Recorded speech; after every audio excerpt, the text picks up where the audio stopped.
So I literally got this camera yesterday, and I have to say I am absolutely in love with it.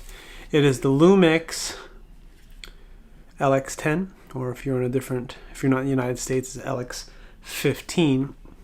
And as you can see, it looks quite similar to the very popular Sony RX100. I actually had a Sony RX100 Mark III.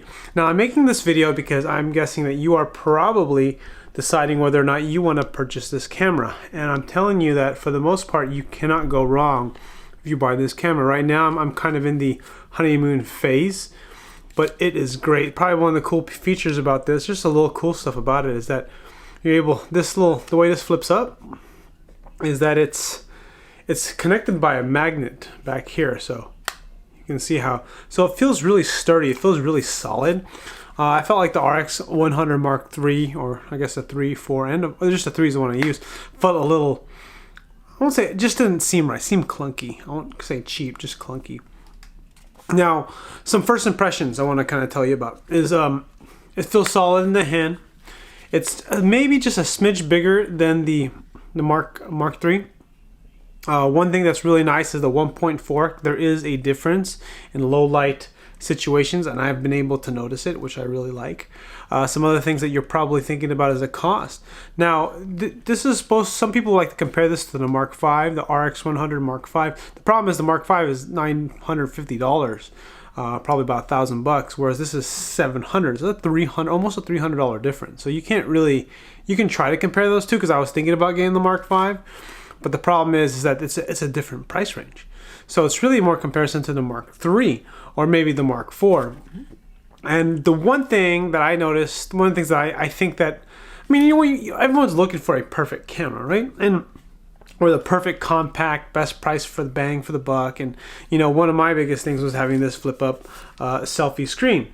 The one thing I will say that what you should know about this camera when you compare it to the the Sony line is that it has it doesn't have a filter. So it doesn't have a filter.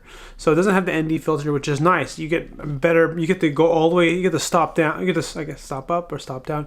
You get to do a 1.4 lens all the way down to get a blurry black background, get a 1.4, and be able to use ND filter, which is nice for taking some photos and taking video outside. There's no ND filter on this. That's sort of a deal breaker, not deal breaker, but definitely like, I wish I had that. Another thing too to consider, it doesn't have, in comparison to at least the Mark III that I had, is the viewfinder, right? So this spot here looks like it's a viewfinder. It's not. This is the lens. So I had the viewfinder, which I actually never used. I think I used it once, and I've had it for 2 years. So again, if you're someone that needs the viewfinder, this is definitely not for you. Some other things to consider is, I think this is just a better camera, especially for the price. Autofocusing. So the Mark V, right? So the one thing about the as far as I can tell, the Mark III and this is similar autofocusing. The realization is that the Sony is a much more popular camera, has a bigger reputation, and I'm actually making a bunch of videos on this camera because there aren't a lot. Because I was considering buying it, I wasn't sure, and there just wasn't enough opinion out there or enough videos, and I wanted to make some videos on it. So I'm going to go ahead and do more videos. At the end of this video, you're going to be able to see some low light tests, so you can get an idea kind of how the low light works, especially at 1.4. I'm also going to make some other videos. You can check my channel out for some other videos on this. I'm going to play around with the camera and just have some fun with it. The other thing that I love greatly is the touch screen. The touch screen is amazing. It's just easier to use, I love it. Okay, enough of the gushing.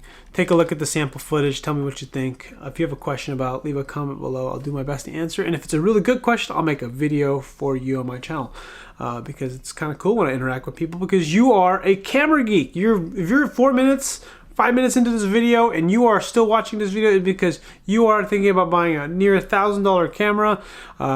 After things are all said and done, after tax and buying all the other crap you're going to buy for it, you're going to spend like a G. So you're a nerd. You're a camera nerd probably. And that's okay. I'm a camera nerd too. Anyways, thanks for watching. Take a look at the sample footage. Tell me what you think. I'll see you later. Bye. Good morning. I am awake. Wow, I look like shit. So I always go through this honeymoon period when I buy a brand new camera. You know, this is the Lumix LX10 and I'm excited about it because it's brand spanking new. The rx100, the Sony rx100 Mark III was great and I loved it, but it was a beat up Mark III. I bought it for $500 like almost 2 years ago, and it was expensive. It was great because it was my first camera where I could have a selfie camera, right, where I can see myself in the screen, which is kind of neat.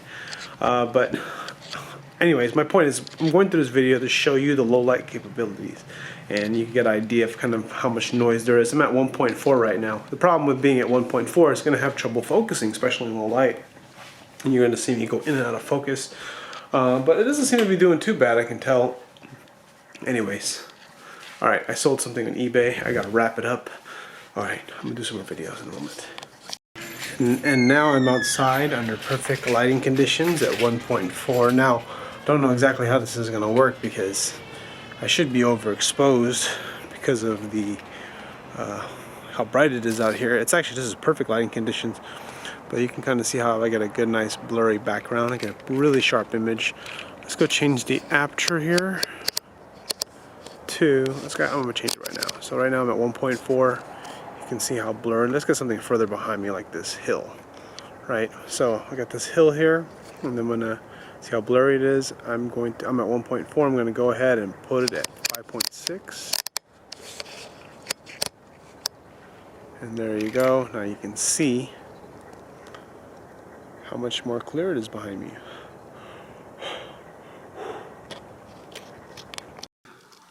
Alright, so recording in daylight here from my kids' room. I'm going to zoom in. This is my aunt. She's doing some yard work. And I'm just curious to know what this looks like. You know, it probably looks pretty solid. It's really well lit outside. I don't know. You can see like it looks really nice in this on this screen, I have to say. I